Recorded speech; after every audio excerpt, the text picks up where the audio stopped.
Hello, everyone. Welcome to another episode on Happiness After Cancer. In each episode, we share stories to inform, inspire, and provide hope to all of us who are affected by cancer. There's no right or wrong way to come to terms with the metastatic breast cancer diagnosis. हमारे आज की guest हैं doctor Seema Goyal. She dons several hats.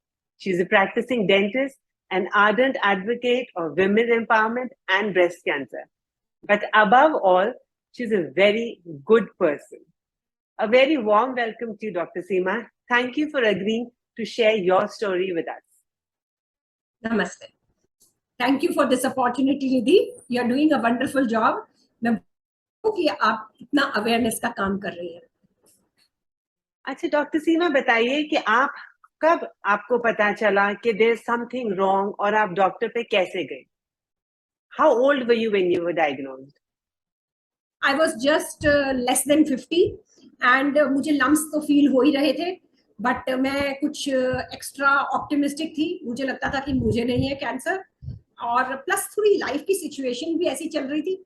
मैं single parent हूँ, मेरा बेटा 12th में था, उसकी entrance exam, engineering entrance and all that.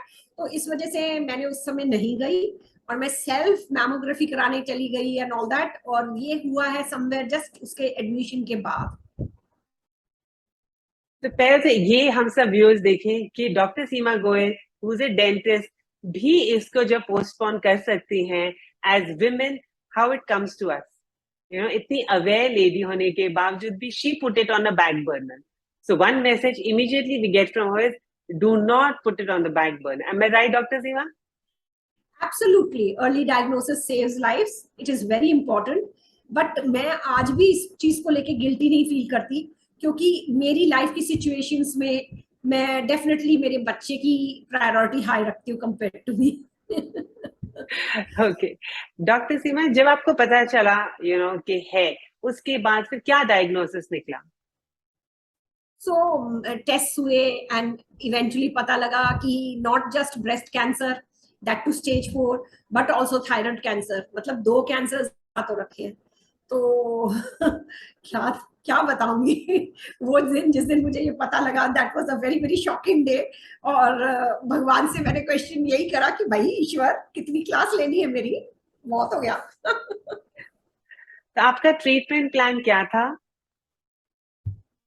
So treatment plan तो फुल था, फुल हॉग. पहले इन्होंने बोला कि आपके ब्रेस्ट कैंसर को ट्रीट करेंगे, एंड क्योंकि स्टेज 4 था तो ये डिसाइड हुआ था कि भाई पहले कीमोथेरेपी होगी, उसको श्रिंक करके और उसकी मार्जिन्स डिफाइन करके, फिर उसके बाद सर्जरी होगी, फिर उसके बाद रेडिएशन भी होगी, एंड उसके बाद थायराइड एब्लेशन भी होगी. क्योंकि सर्जरी तो थायराइड करके एक साथ निकाल देंगे ब्रेस्ट कैंसर के साथ. They did tell me can go for 2 different surgeries at 2 different durations, but I was not ready for that, क्योंकि मुझे मालूम था कि उसका सारी लाइफ उखड़ी हुई होगी उस समय. So I wanted to do both the surgeries together. So eventually उसकी वजह से, because of my daring that I will get my both the surgeries together, मेरा 1 साल के आसपास ट्रीटमेंट ओवर हो गया. डॉक्टर सीमा, आपने जैसे बताया कि आप स्टेज 4 मेटास्टैटिक कैंसर हैं. It is not easy living with this situation. From time to time, I am sure रोज एक चैलेंज है, या रोज ना भी को, from time to time बहुत चैलेंजेस हैं. लिम्फेडिमा तो है ही है, एक मेजर प्रॉब्लम जिससे लगभग सारे ब्रेस्ट कैंसर पेशेंट्स जूझते हैं. फिर उसके बाद regularly after some time getting your PET scans done. और जहां तक मुझे पता है, जैसे आपने बताया था पहले, आप जो अपने स्कैन्स कराते हो, जो अपना पेट कराते हो, तो कुछ कुछ दिक्कतें आती रहती है, राइट? Absolutely, absolutely. कैंसर में जब हम ट्रीटमेंट करने के लिए स्टार्ट करते हैं ना, तो एक बार के लिए हमें ये फीलिंग होती है, मतलब because we are not in that journey, we feel कि कैंसर को का ट्रीटमेंट ओवर हो जाएगा तो then we will be normal. But no, once diagnose, that means you have to get used to a new normal all together. आपको एक नए अपनी बॉडी की एक्सपेक्टेशंस रखनी पड़ती है, new level from your body. आपको कोविड में भी you went through cardiac insufficiency. वो इसलिए क्योंकि हार्ट मसल्स वो गेटिंग वीक और are getting weak due to cancer. इन सब चैलेंजेस को आप डील कैसे करते हो? ये थॉट आता है कि जब कोई परेशानी है, जैसे पहले कैंसर था, फिर लिम्फेडिमा और फिर ये कार्डियक वाली प्रॉब्लम है, कि अब अगेन क्या नेगेटिव थॉट्स आते हैं, क्या कैसे करते हैं उनको डील आप? मुझे ना, I am very fortunate that मेरी विल पावर स्ट्रांग है, या क्या रीजन है, मैं मेडिकल साइंस में हूँ, शायद ये रीजन है। मेरे पास तो अबंडेंस ऑफ ग्रैटिट्यूड रहता है, the attitude of gratitude. So what is happening is कि होता है कि स्टेज 4 कैंसर, ऊपर से वो भी twin cancer, and reasonable quality of life, 6 years survival rate, how many are lucky to have this? तो आप अपनी फॉर्चून को देखो ना, कि स्टेज 4 होके भी आप 5 year बैरियर क्रॉस कर चुके हो, and you are trying to head for the 10 year barrier, and that too not just one cancer, 2 cancer. एक स्टेज 4 था, एक इनिशियल था, माना, मगर कितने लोग इसको सरवाइव करते हैं? तो मैं तो every day I get up with the attitude of gratitude कि भगवान एक और दिन दिखाया।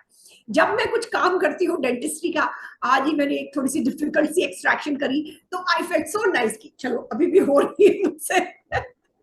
Attitude of gratitude. अगर नेगेटिव्स को देखोगे तो that is an endless story, वो तो एंडलेस स्टोरी है। मैं ये सोचूंगी, अरे उसके पास गाड़ी ये है, मेरे पास ये नहीं है, हाय मेरे पास तो सॉलिटेयर नहीं है, उसके पास सॉलिटेयर है, हाय उसके बच्चे तो उसकी बड़ी केयर करते हैं, मेरे नहीं केयर करते। ये तो एंडलेस है। मेरे पास स्पाउस नहीं है, उसका स्पाउस तो इतना लविंग है। तो वो आपको दूसरों को नहीं देखना है, आपको देखना भी है तो लुक डाउन। लुक डाउन उसको देखो जिसका ट्रीटमेंट करने के पैसे नहीं है, उसको देखो जिसने बेस्ट ट्रीटमेंट कराने की कोशिश करी फिर भी सरवाइव नहीं किया, उसको देखो कि अच्छे से अच्छा ट्रीटमेंट है, अच्छे से अच्छे केयर गिवर है, खूब पैसा है, सब कुछ है, मगर बेड रिडन है, क्वालिटी ऑफ लाइफ इतनी पुअर है, और वो सोच रहा है यार कब मौत आए, मुझे पीछा छूटे। This is how I feel. मुझे तो एकदम एक ही प्रेयर आती है दिन रात कि भाई भगवान जब जाने का टाइम हो ना, तो चलते फिरते ले जाना बस। डॉक्टर सीमा, आपने बहुत मतलब आई थिंक 2 या 3 मैराथन आपने पार्टिसिपेट किया, जिसमें से जो पहली मैराथन थी, आई थिंक बेरली आपका ट्रीटमेंट फिनिश हुए 1 महीना हुआ था, एम आई राइट? या बहुत कम टाइम हुआ था, राइट। ओके, जो मैं व्यूअर्स हम बता दें, when we talk about marathon, हम एयरटेल मैराथन की बात कर रहे हैं।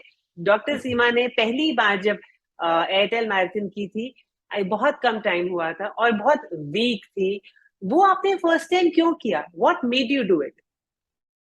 So it was 2-3 things which together motivated me to do it. One was that my oncologist was saying that I have to get into the running mode and exercising mode, and my son foo-farred me कि mummy mummy तो बगल में कहीं जाना होता है गाड़ी में जाती है, उनसे कुछ नहीं होगा। And I took it as a challenge कि ऐसी भी क्या बात है यार, मन में ठान लो तो हम सब कुछ कर सकते हैं। दूसरा, ऑफ कोर्स उसके हेल्थ बेनिफिट्स दिख रहे थे मुझे, और तीसरा, it was an opportunity to spread cancer advocacy and cancer awareness. I was the icon that time of निडर हमेशा, एंड जिसमें हमें ये सबको बताना था कि देखो हम लोग इतना सब कुछ कैंसर से जूझने के बाद भी हम निडर हैं। ऑब्वियसली स्ट्रेंथ ज्यादा नहीं थी, बहुत स्लो चली थी, सब कुछ करा था, बट मैंने फिर भी अपने लिए मुझे सेटिस्फैक्शन थी कि मैंने पूरा तो करा था, बिकॉज मुझे नहीं लग रहा था कि मेरे में इतनी स्ट्रेंथ है कि मैं कर पाऊं। मेरे ऑब्वियसली मेरे साथ इतनी सारी मैंने स्क्वाड लेके गई थी, you were also one of them, तो वो तो कितने ज्यादा फिट थे, कितनी पहले पहुंच गए थे मुझसे। But that is what is nice about marathon, you are competing with yourself, no with none others. फिर आपने कार रैली पार्टिसिपेट की, जो एक बार नहीं, वो भी 2 बार। फिर आपने एक फैशन शो में रैंप वॉक भी किया, और सबसे बड़ी बात, आपका जो फर्स्ट लव है, जो मैं मानती हूँ कि आपका फर्स्ट है after dentistry, is like travelling, और आप बहुत ज्यादा ट्रैवल करते हो। तो एक एक टाइम पे तो आप कह रहे हो कि बॉडी वीक हो रही है, कुछ कुछ दिक्कतें आ रही हैं, और उसके बाद ये सब कुछ, हाउ इज इट पॉसिबल? कैसे कर पा रहे हो ये सब कुछ आप?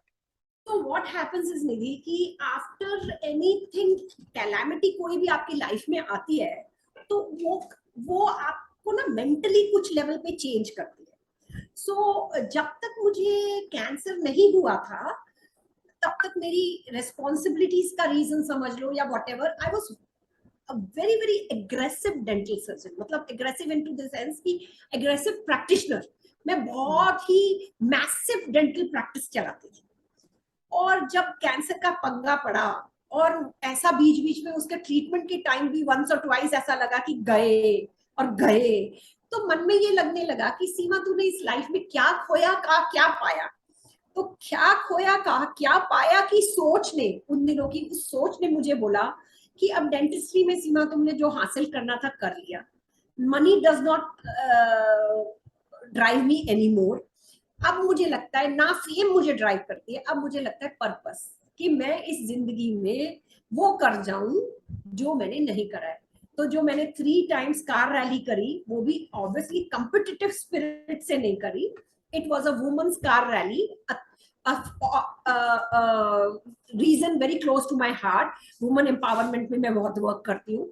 और प्लस मैंने तीनों बारी एक कॉज के लिए गई। फर्स्ट टाइम मैं ब्रेस्ट कैंसर की कॉज के लिए गई, सेकंड टाइम मैं चाइल्ड सेफ्टी की कॉज के लिए गई, एंड थर्ड टाइम मैं women equality break the bias के ऊपर गई। तो किसी कॉज के लिए आप कुछ कर रहे हो तो वो वुमेन एम्पावरमेंट तो है ही ऑब्वियसली, एंड उसके साथ कुछ और कॉज भी क्लब्ड है, तो वो मुझे सही लगता है। इवन फैशन शो मैं कहीं से भी फैशन के लिए बनी नहीं हूँ। I am a very very hard core grass root tomboyish woman.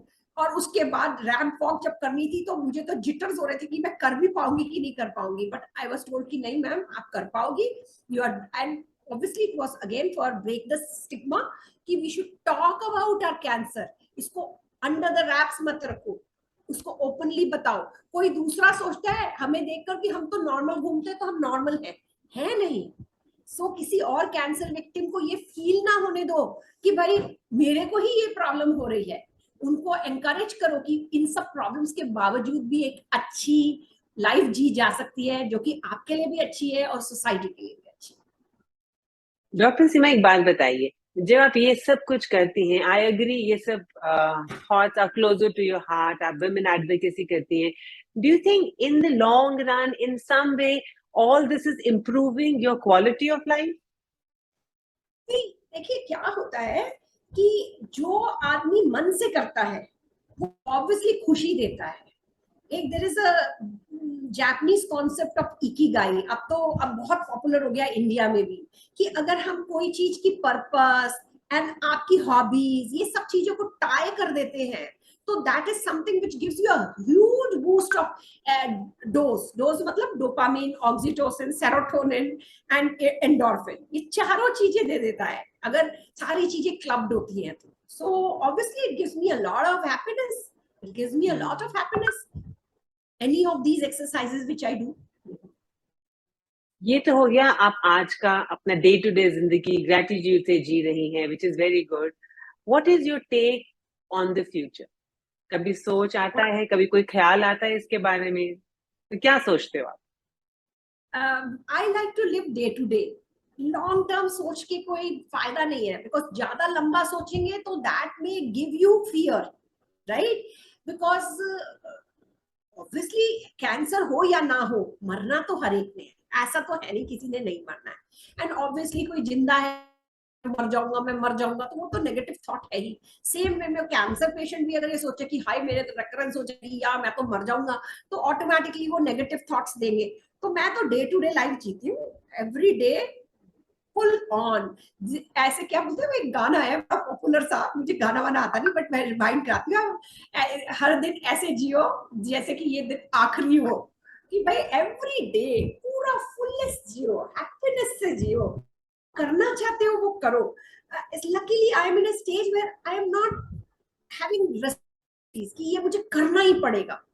ऐसा कुछ भी नहीं है जो कि मुझे करना ही पड़ेगा, कि मुझे कमाना ही पड़ेगा या मुझे बच्चों का ख्याल रखना ही पड़ेगा या मुझे ये करना ही पड़ेगा। Nothing, I have free will now कि मुझे वो करना है जो मैं करना चाहती हूँ। So every single day live for the moment, उसको एंजॉय करो, do what you want to do. Doctor Seema, जो भी व्यूअर्स ये देख रहे हैं, कोई एनी गर्ल और woman, have you want to give any advice कि how to navigate your life with metastatic cancer? आप कुछ कहना चाहोगे, कोई मैसेज देना चाहोगे उन सबको? देखो सबसे फर्स्ट एंड फॉरमोस्ट तो यही है कि the after effect and treatment morbidity, मतलब साइंटिफिक हम लोग मेडिकल साइंस में मॉर्बिडिटी वर्ड यूज करते हैं, मॉर्टेलिटी एंड मॉर्बिडिटी होती है डेथ, एंड मॉर्बिडिटी होती है कि इस ट्रीटमेंट के बाद आपकी लाइफस्टाइल के चेंजेस। सो कैंसर को early detection saves life, and early detection से आपका treatment mortality and morbidity is drastically reduced. So first and foremost तो मेरा यही मैसेज होगा कि early detection saves life. Please please early detect करिए। हमारी इंडिया तो इस मामले में बहुत नीचे आती है इंडेक्स में। हमारे most of the cancer patients बहुत लेट डायग्नोज होते हैं। फर्स्ट एंड फॉरमोस्ट तो यही है। दूसरा ये है कि जो मेटास्टेटिक कैंसर पेशेंट्स है ना, उनका ना मोरल, उनका भी और उनकी फैमिली का भी मोरल बड़ा लो होता है।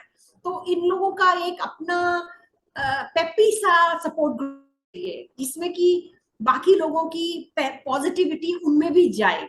Obviously there is a bag full of problems होती हैं, ऐसा तो नहीं है, बिकॉज जैसे कैंसर के अर्ली कॉम्प्लिकेशंस डील कर लिए मैंने, अब मेरे को लेट कॉम्प्लिकेशंस डील करने पड़ रहे हैं। Cancer treatment and cancer survivor के लेट कॉम्प्लिकेशंस अब मेरी बॉडी में आ रहे हैं। I am coping with that. But वो है कि भाई एक जन अपनी लाइफ से दूसरे को बता दे कि how to go about it. So cancer है जो मतलब सपोर्ट ग्रुप्स का बहुत इंपॉर्टेंट रोल है। Beautiful words she's telling us. I'm totally mesmerized myself, even though I know Dr. Seema for quite a few years, but every time I think जब भी अपना मुंह खोलती है उसमें से words of wisdom ही गिरते हैं. That I can assure to anybody who's listening to her. Doctor Seema, एक बात बताइए, ग्रेटिट्यूड बोला आपने, सब कुछ बोला, but there must be times जब लो एब आता है. ऐसा तो नहीं हो सकता कि लो एब नहीं आता. तो उस टाइम क्या करते हो? प्रेयर्स। बहुत लो एब्स आते हैं एंड आप अपने दिमाग के एंटीना खुला रखें, जैसे मैं रखती हूँ, कि जब मेरे को ऐसे लगता है कि हाय मेरी हेल्थ खराब हो जा रही है, तो कार्डियक इनसफिशिएंसी थी, वो बिल्कुल बीच कोविड में आई थी। सारे डॉक्टर्स बोल रहे थे हॉस्पिटल नहीं आना है, बट मेरे अपने आईक्यू, मेरे अपने फंडास क्लियर थे और मुझे लगा नहीं, this is not to be neglected, जाना ही जाना है, मेरे को तो हॉस्पिटल जाना ही जाना है, मुझे तो दिखाना ही दिखाना है। तो जब कभी ऐसी डिफिकल्टी आए तो क्या बोलेंगे, इंट्यूशन, दैट्स द वर्ड। आप अपना इंट्यूशन हॉर्न करिए, आप रियलाइज करिए कि क्या हो रहा है क्या नहीं हो रहा, और उसको लाइकवाइज कोशिश करिए लो एब्स जब आ रहे हैं आपके। And second is prayer. Obviously prayer से बढ़कर कोई चीज नहीं होती। आपकी और आपके लव्ड वंस की प्रेयर्स ही होती हैं, ब्लेसिंग होती हैं, जो इवेंचुअली भगवान सुनता है और आपको आगे ले जाता है जिंदगी। Thank you doctor Seema for sharing your journey with us. हम सब आपको ढेर सारी शुभकामनाएं देते हैं and we wish you all the best for your health and happiness. I am sure you are going to lead a very fulfilling life. And before I sign out, एक और चीज मैं बताना भूल गई. Doctor Seema has also started something called Abhaya, which I think she should tell herself. क्या है Abhaya movement?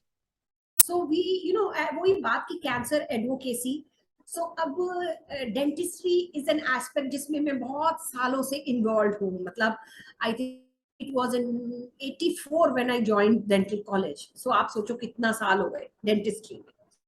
Then women empowerment में मैं बहुत ऑलवेज आगे रही हूँ. तो ओवर द इयर्स मैं वुमेन डेंटल काउंसिल में काफी लीडिंग पोजीशन में रही हूँ. सो अभी क्या किया कि आईडीए के थ्रू हमने एक प्रोजेक्ट लॉन्च किया जिसका नाम है अभया. इसमें हेल्थ मिनिस्ट्री भी इन्वॉल्व है. सो इसमें हम क्या करेंगे कि हम काउंसलिंग करके हम विमेन डेंटिस्ट सिखाएंगे how to diagnose breast cancer in the initial stage. मतलब जिसे बोलते हैं ना breast examination, how to know about basics, मतलब बेसिक लेवल ऑफ स्क्रीनिंग. ये ब्रेस्ट कैंसर स्क्रीनिंग बोलेंगे, ब्रेस्ट कैंसर स्क्रीनिंग लेवल सिखा देंगे उन्हें. उससे क्या है कि उनके सारे सेंटर्स में वो जो भी पेशेंट्स देख रहे हैं उनकी वो कर सकेंगे. ऑल्सो उन्हें एक अप पॉइंट मिलेगा अपने क्लिनिक के लिए. अगर वो मार्केटिंग करना चाहते हैं क्लिनिक का, तो किसी दिन कैंप प्लारेट्स लगा रहे हैं तो वो ये भी कह सकते हैं कि भैया फ्री ब्रेस्ट कैंसर स्क्रीनिंग भी होगी, या वो किसी पास के स्कूल में या कहीं कम्युनिटी में जाके कैंप कर रहे हैं तो वो भी कर पाएंगे. सो दिस वाज अगेन वही बात है कि तीन चीजें जोड़ दी, dentistry, women and breast cancer. तो ये पूरा ऑल ओवर इंडिया के लिए लॉन्च हुआ है। आज के दिन लाखों लाख विमेन डेंटिस्ट हैं। अगर वो सारी की सारी खुद की फैमिली का, खुद के स्टाफ का, खुद के नेबर्स का, खुद के पेशेंट्स का केयर ले लेंगी, तो मेरे ख्याल से जो अर्ली डायग्नोसिस सेव्स लाइफ, वो स्लोगन हमारे इंडिया के लिए काफी पूरा हो सकेगा। Thank you doctor Seema once again. Thank you very much. और हैप्पीनेस आफ्टर कैंसर, आप मुझे देख रहे हो, मैं ये फेक स्माइल नहीं है, अपने तो बिल्कुल बिंदास और खुश रहते हैं कैंसर के बाद भी।